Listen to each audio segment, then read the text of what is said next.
The Red Sox promoted a ton of dudes, and we're here to break it all down.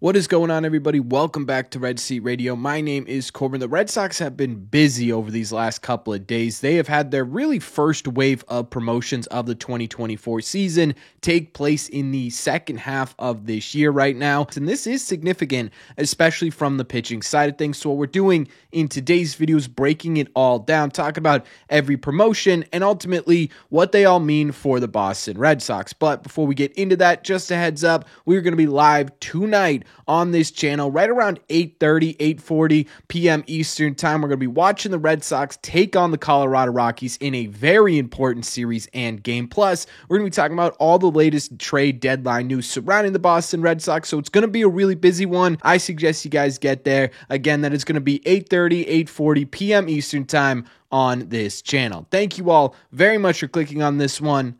Let's get into it.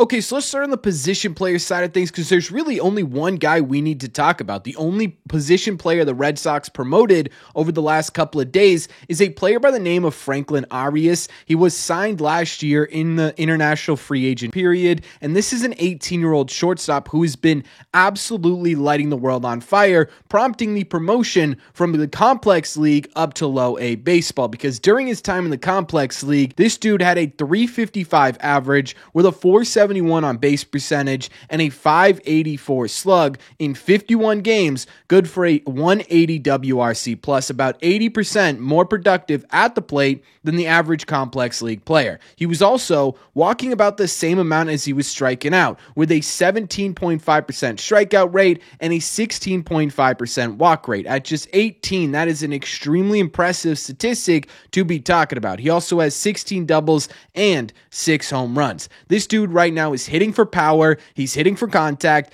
and he's controlling the zone, and that's a really great pairing or trio to have, especially at just 18. And on top of that, he's been playing really solid defense. Now, the errors don't make it look like he's been playing solid defense, but it's a little bit different down in the Complex League in terms of the level of play. 1 and 2, scouts are now really talking about the possibility that Franklin becomes a legitimate above average defensive shortstop at some point in his career. Now, I know this isn't the most exciting promotion in the world, mostly because he's still very far away from Major League Baseball and still 18 years old, but I do think it's important to the context of the next couple of days, whereas the Red Sox get close to the deadline and you start to see more middle infield type right-handed players start to emerge as legitimate prospects in this Red Sox system, that could be something to pay attention to. Franklin has the opportunity here to really be one of the Red Sox top prospects by the end of the season. He is extremely athletic and extremely fun to talk about. So congratulations to him on his promotion, but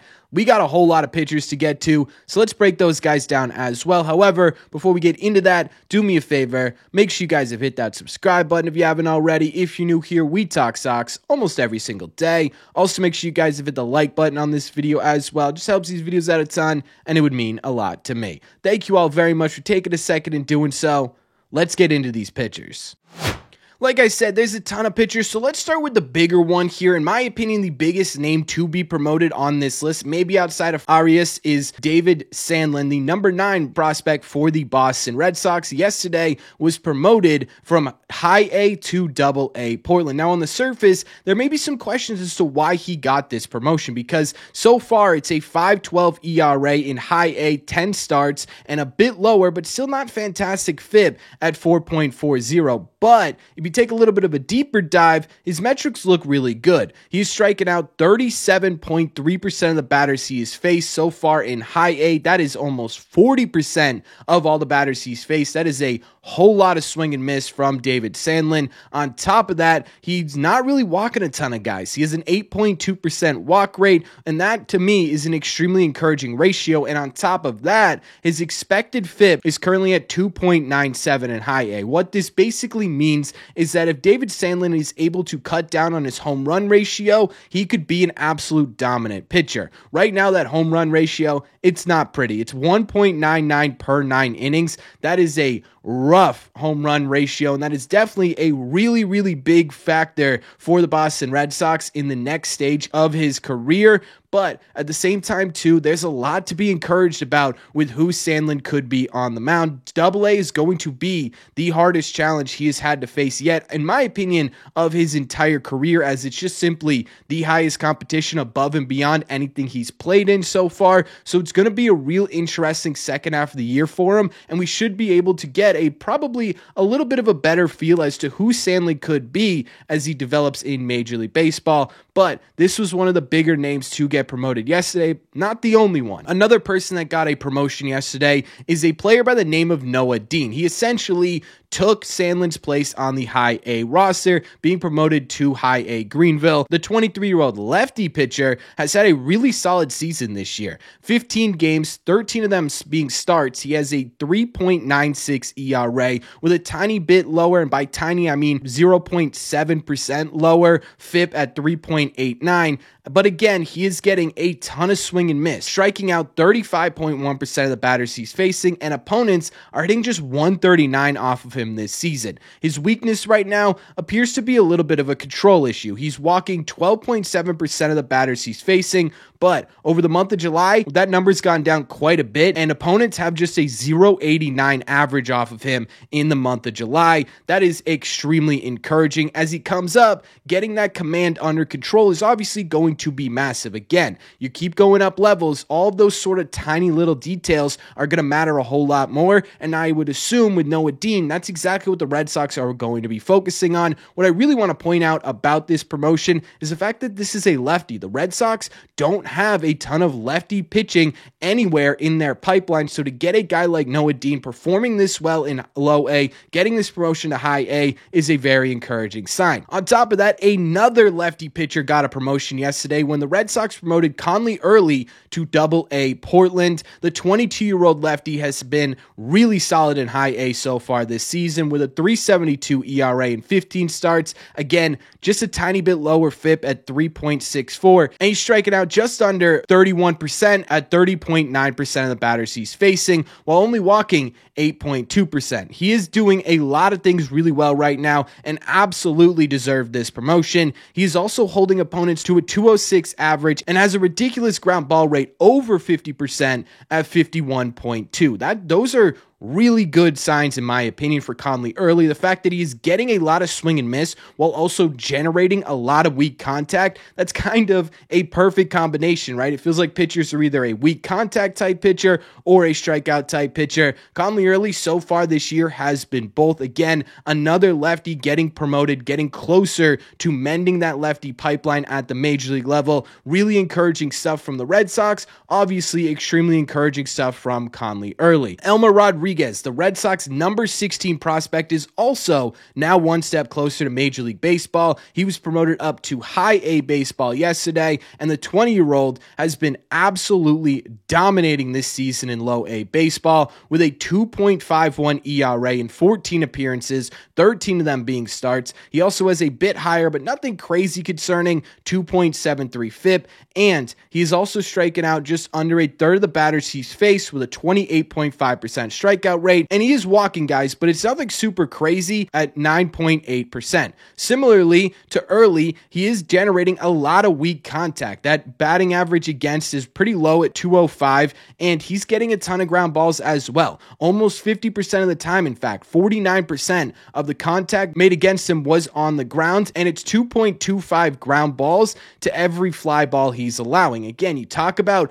dangerous combinations. Elmer Rodriguez is absolutely a dangerous combination on the mound right now in a very good way. Elmer's one of those guys that a lot of analysts looking at the Red Sox farm system told people to pay attention to this season, and he's showing exactly why right here. So those are the promotions the Red Sox had yesterday. But what does this mean for the Red Sox, and why were these promotions done at the time they were?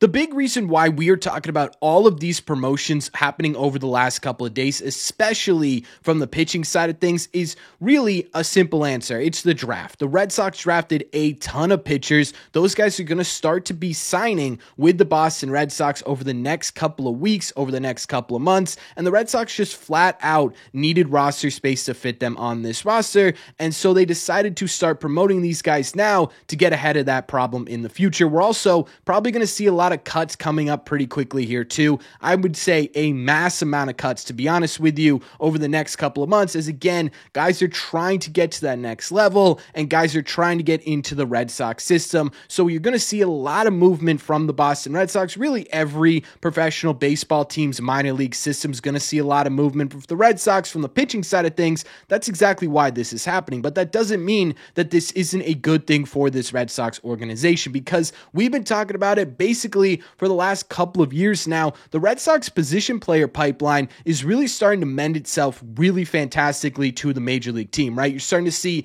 a pretty constant influx of high impact position players over the last couple of years, and it doesn't look like it's going to stop anytime soon. However, the pitching side of things, that really hasn't been the case. You've seen some really great pitchers come up to the Red Sox system who are now on the major league team, but then there's that break. There's that waiting period again for that next decent pitcher at the major league level, and I'm not even talking about superstar level talent. This right here, what this indicates is that that pipeline is starting to shorten a little bit. You're starting to get a lot of these guys closer towards the upper levels of the minors, right? A couple of these dudes are now in Double-A. A couple of them are now one step closer to Double-A. You're starting to see them make their way up through the Red Sox system and towards Major League Baseball, and that is going to create a similar pipeline to what we are seeing right now with position players on the Boston Red Sox. The other thing I wanted to point out is the lefties. Again, I know we talked about it before, but the Red Sox, it feels like, don't have any lefties in their system when that's not necessarily the case. There are some really intriguing prospects here that could be really impactful players for the Boston Red Sox,